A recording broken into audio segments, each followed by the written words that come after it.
ദൈവനാമത്തിന് മഹത്വമുണ്ടായിരിക്കട്ടെ.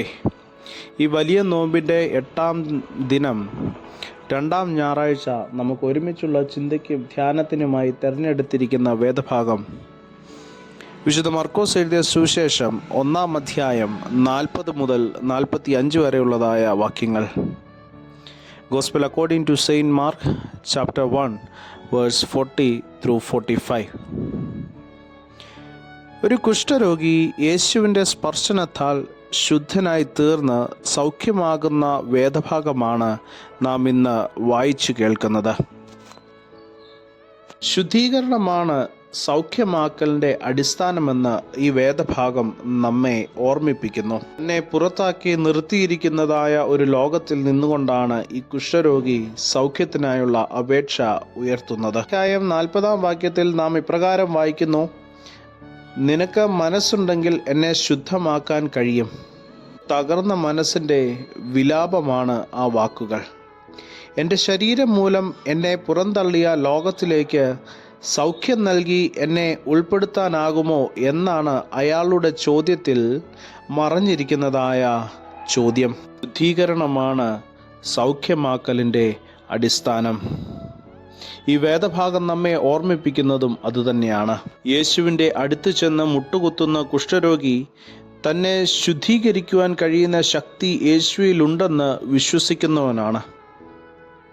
തൻ്റെ കുഷ്ഠരോഗത്തിൽ നിന്ന് ശുദ്ധി വരുത്തുന്നതിന് അയാൾ യേശുവിൻ്റെ മുമ്പിൽ മുട്ടുകുത്തി അപേക്ഷിക്കുന്നു.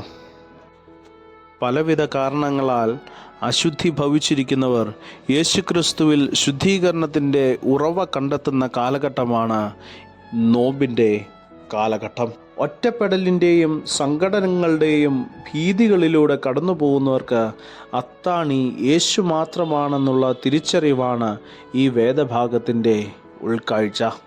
യേശുവിനെ വിശ്വാസപൂർവം തൊട്ടവരും യേശു തൊട്ടവരും പൂർണ്ണരാക്കപ്പെട്ടിട്ടുണ്ടല്ലോ. സൗഖ്യമായ കുഷ്ഠരോഗിയുടെ യഥാസ്ഥാനപ്പെടലായിരുന്നു യേശുവിൻ്റെ ലക്ഷ്യം. കർത്താവിന് സൗഖ്യമെന്നത് ഒരു പ്രകടനമായിരുന്നില്ല. അപൂർണരായ മനുഷ്യരെ പൂർണ്ണതയുടെ അനുഭവത്തിലേക്ക് എത്തിക്കുക എന്നതായിരുന്നു. പ്രിയമുള്ളവരെ, നോമ്പുകാല ചര്യകളിൽ യേശുവിൻ്റെ സ്പർശനം തിരിച്ചറിഞ്ഞ് യേശുവിനോടുകൂടെ വളരുവാൻ നമുക്കും കഴിയണം. അശുദ്ധി ഭവിക്കാത്ത സംസർഗ ശക്തിയിൽ ബലപ്പെടുവാൻ നാം യേശുവിൻ്റെ ആത്മാവിൽ വളരേണ്ടതുണ്ട്.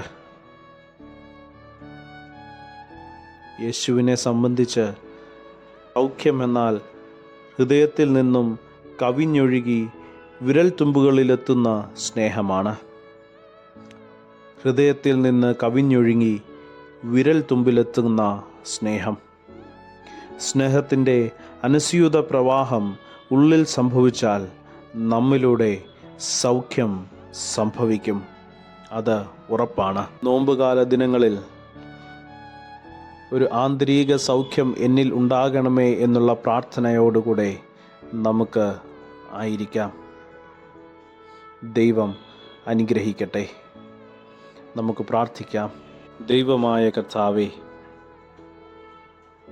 അവിടുത്തെ അത്ഭുതകരമായ മനസ്സലിവും കാരുണ്യവും ഞങ്ങളുടെ മേൽ സ്വാധീനമായി തീരുവാൻ ഞങ്ങളെ സഹായിക്കണമേ.